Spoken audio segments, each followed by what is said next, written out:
សួស្តីអ្នកនរគ្នាថ្ងៃនេះខ្ញុំចង់ចែកម្លែកពាក់ព័ន្ធជាមួយនឹងការរៀនបន្តិចអញ្ចឹងមិនថាអ្នកទាំងអស់គ្នារៀន program ឬក៏រៀនជំនាញអីផ្សេងទេគឺត្រូវការឲ្យអ្នកទាំងអស់គ្នាយកវាមកអនុវត្តយកវាទៅបង្កើតអ្វីដែលអ្នកទាំងអស់គ្នាជួបឧបសគ្គនៅការរស់នៅប្រចាំថ្ងៃអ្នកទាំងអស់គ្នាមិនទៅចាំបាច់សម័យទៅដល់ system ធនាគារឬក៏ bank អីទេសំខាន់ឧទាហរណ៍ថាបើអ្នកទាំងអស់គ្នារៀនពាក់ព័ន្ធជាមួយនឹង program ឬក៏ design អីផ្សេងថាតើរាល់ថ្ងៃហ្នឹងអ្នកទាំងអស់គ្នាជួបបញ្ហាអីខ្លះក្នុងការរស់នៅជីវភាពប្រចាំថ្ងៃឧទាហរណ៍ថាពាក់ព័ន្ធជាមួយនឹង board tool system អីផ្សេងដែលយើងប្រើខ្លួនឯងនេះថាយើងជួបឧបសគ្គអីខ្លះដូចឧទាហរណ៍ថាកាលពីមុនណាគឺខ្ញុំតាមដានការចំណាយចំណូលប្រចាំខែរបស់ខ្ញុំបានចំនួនទឹកប្រាក់ប៉ុណ្ណាអីគឺខ្ញុំទៅទិញ laptop ឬក៏ទៅបើក Word Excel អីមកធ្វើវាហើយនៅពេលដែលយើងចូលទៅបើកទាំងអស់ហ្នឹងគឺវាយូរមែនតើពេលខ្លះទូរស័ព្ទរបស់យើងអត់មានកម្មវិធីទាំងអស់ហ្នឹងទៀតទាមទារឲ្យយើងទៅបើកកុំព្យូទ័រឬក៏ tablet ដើម្បី note ការចំណាយចំណូលប្រចាំថ្ងៃរបស់យើងហ្នឹងអញ្ចឹងវាពិបាកហើយប្រើបាន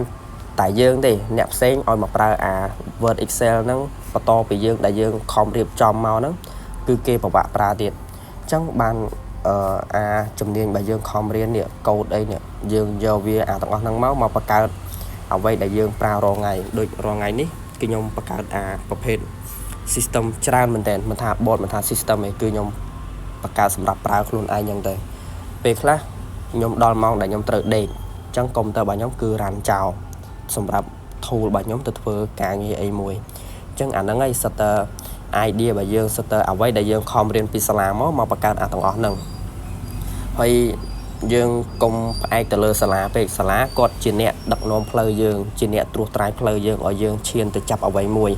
ក៏ប៉ុន្តែអ្វីដែលយើងចាប់ហ្នឹងគឺសិតតែកើតចេញពីផ្នត់គំនិតរបស់យើងម្នាក់អ្នកខ្លះគាត់រៀនហើយគាត់ទៅចាប់យកនេះរៀនហើយទៅបង្កើតនោះអ្នកខ្លះរៀនហើយគាត់មានសមត្ថភាពទៅបង្កើតរបស់អ្វីមួយដែលលេចធ្លោអញ្ចឹងទៅអញ្ចឹងខ្ញុំឧទាហរណ៍ងាយឧទាហរណ៍ថារាល់ថ្ងៃនេះគឺខ្ញុំតាមដានការចំណូលចំណាយប្រចាំថ្ងៃអញ្ចឹងដូចថ្ងៃនេះគឺចំណាយអស់$5ជាងអស់20000ជាងថាតើប្រចាំថ្ងៃហ្នឹងគឺយើងចំណាយទៅលើអី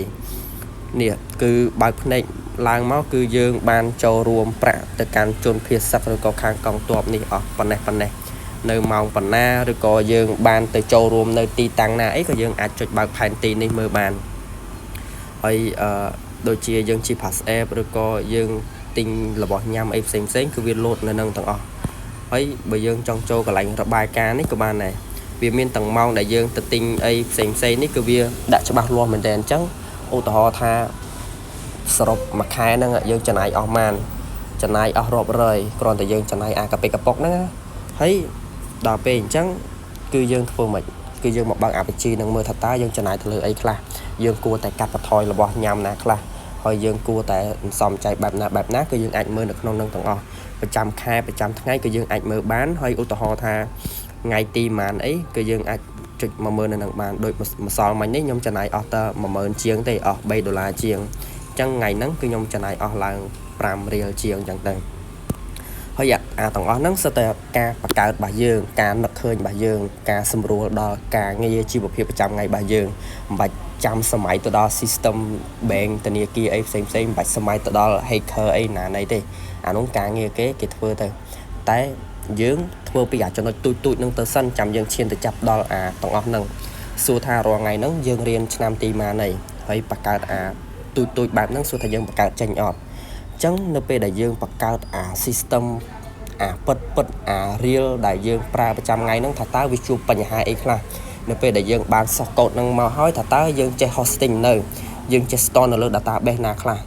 អញ្ចឹងទាំងអស់ហ្នឹងឯងសិតតែការ research សិតតែការបានបទពិសោធន៍នៅពេលដែលយើងចេះទាំងអស់ហ្នឹងហើយគេឲ្យយើងមកបង្កើត system ឲ្យគេឬក៏ tool ឲ្យគេគឺវា easy មែនទែនដោយសារយើងចេះទាំងអស់ហ្នឹងហើយក៏ប៉ុន្តែហើយបើសិនណាបើយើងអត់ធ្វើប្រភេទ real ពិតទេគឺអ្នកទាំងអស់គ្នាពិបាកធ្វើការបន្តិចដោយសារអីដោយសារពេលខ្លះកូដយើងចេះឡើងខ្ទេចក៏ប៉ុន្តែ